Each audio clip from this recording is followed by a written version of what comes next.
This video discusses concepts in one approach to probabilistic localization, and that is the Markov approach. Before getting into that, though, let me discuss three classifications for localization problems. First off, we have position tracking, and this is where we knew something about our position, and now we just want to update that with time and with new measurements. Then there is the global localization problem, and that is where the robot could be anywhere. We don't have information about where it was before. And so oftentimes the initial belief is a uniform distribution in this case. All positions are equally as likely to be true for the robot.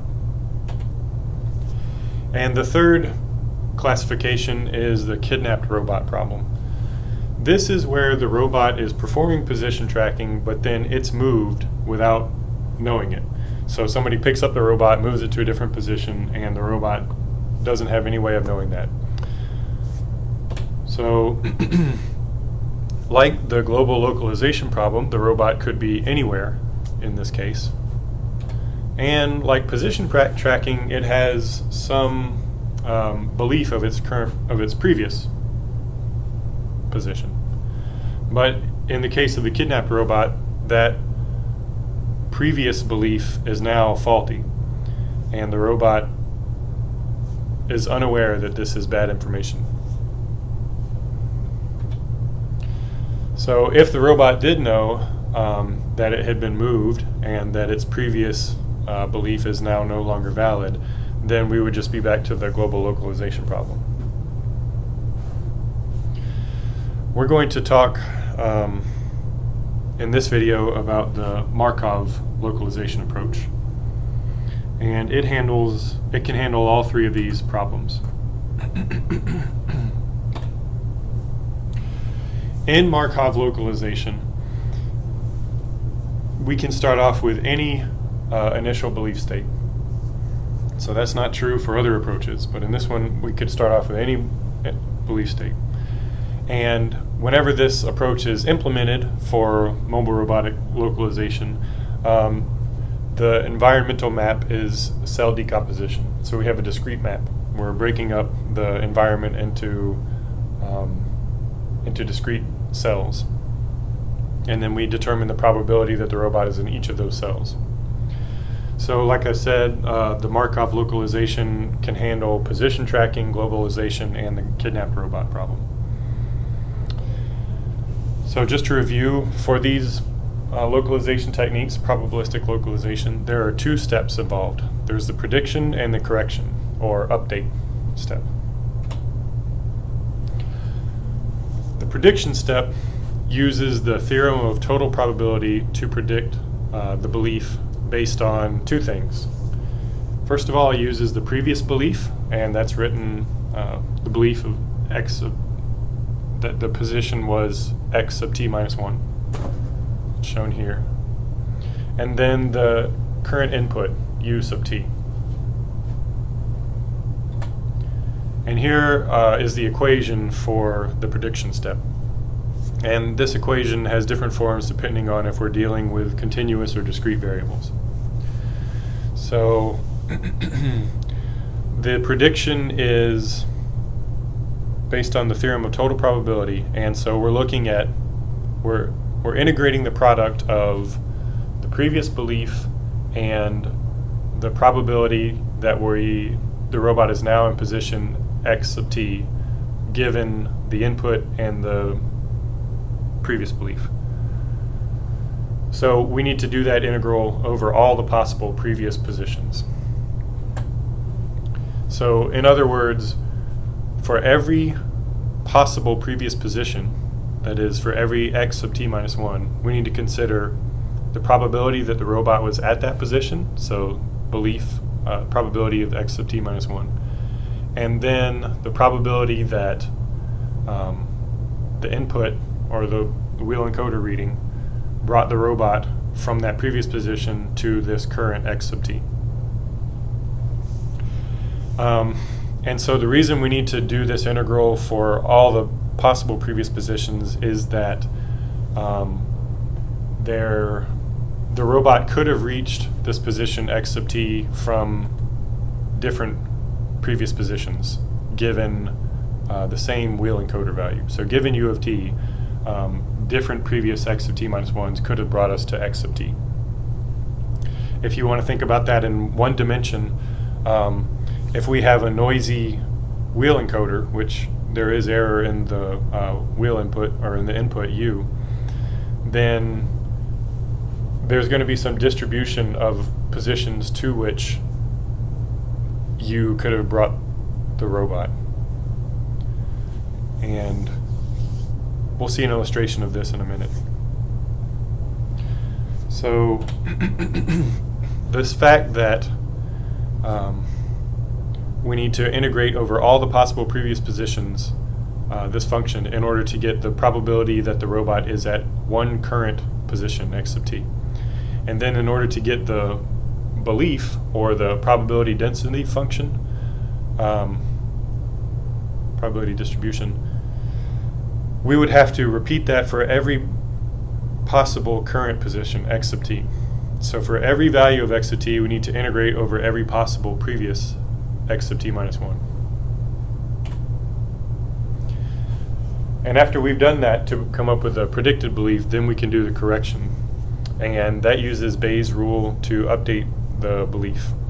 And so to do this, we use two things. We use the predicted belief. So this is what we just came up with using the theorem of total probability.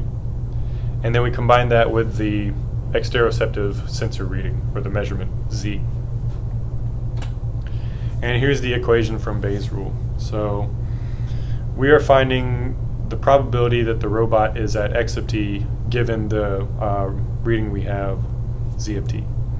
And we do that by the equation probability of z of t. So we want to find the probability that we would get this reading z given that the robot was at a position x sub t and given our map.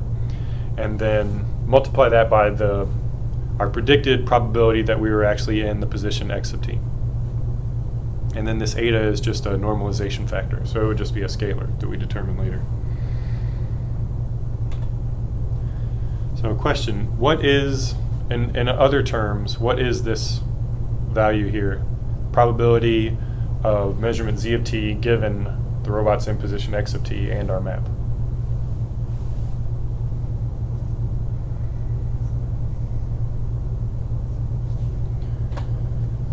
That term is the probabilistic measurement model that we talked about earlier.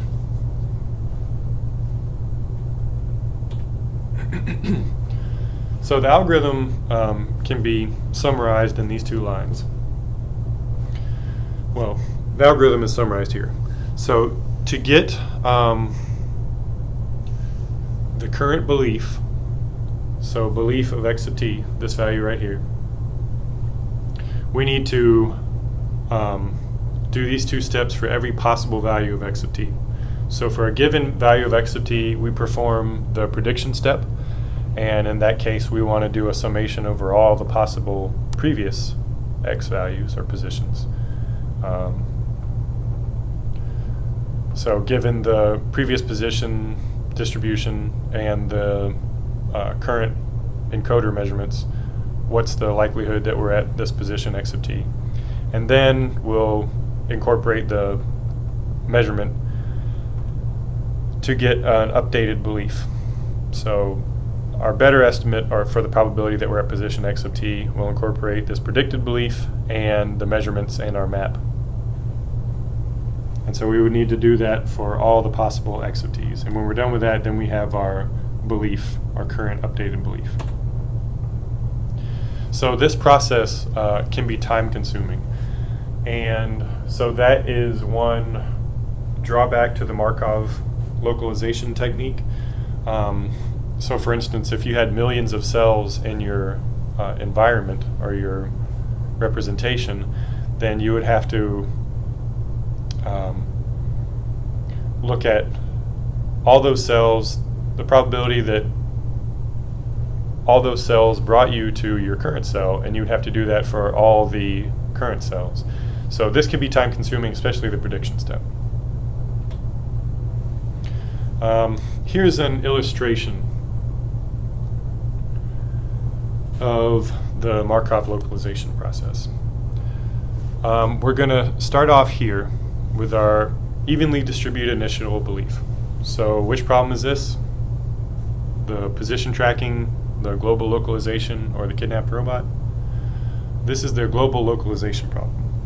So to begin with, we are equally certain that we're in any possible position. So we have no idea where we are. And then after that, the robot takes a measurement. So our rangefinder tells us that we're this distance from a column. And then we incorporate that with our map. So the probability of getting that measurement given, at every position, and using our map would give us would look like this. So here's our probabilistic map, our measurement map. So if you had a reading, say, of 1 meter, then this is the probability that you're at any position in the environment. So for a reading of, say, 1 meter, or rather this distance here, then based on the probabilistic measurement map, the robot's position would look like this. So we're equally as certain that we're at any of these 3 points, and then due to measurement errors, there's some distribution around those points. So, and then we perform the update step. So we look at our previous belief, our current measurement, or our prediction, our current measurement, and then we'll use Bayes' rule to get our current belief. So here's the equation again.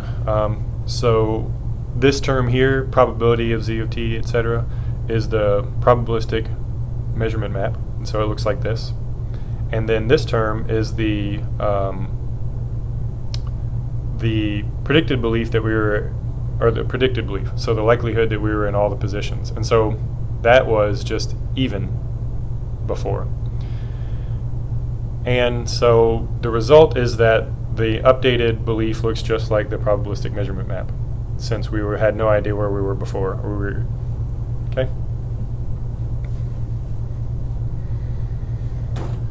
So the robot's sitting here with an evenly distributed initial belief. It takes a measurement. We come up with this probability from our measurement map, and then that's incorporated into our new belief. So here's what our belief looks like now. And then the robot moves, and so we come up with a new prediction. And that prediction is based on our previous belief, so this here, and then the motion model, probabilistic motion model. So the fact that we moved from here, and we had encoder readings that said we moved, this distance here. Well, now our probability has shifted from this location to this location. And you can see that since the distribution is wider, we're less certain. We've introduced some uncertainty into our belief. Okay, so this is our predicted belief here after moving. And then the robot gets a new measurement. So our new measurement is this distance, like that. And combining that measurement with our map, we get this probabilistic measurement map. So from that measurement in our map, we would predict we're at this position, or at this position. And now the update, we combine our predicted belief with our measurement map to get this updated belief. So again, it's this equation, so it's basically the product of this distribution with this distribution.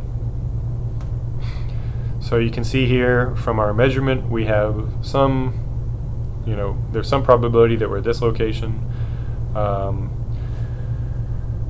There's some probability that we're at this location. From our prediction, there's some probability we're here and here. And then this location, which corresponds, has some probability in both the prediction and the measurement, has a really high likelihood of being our current position.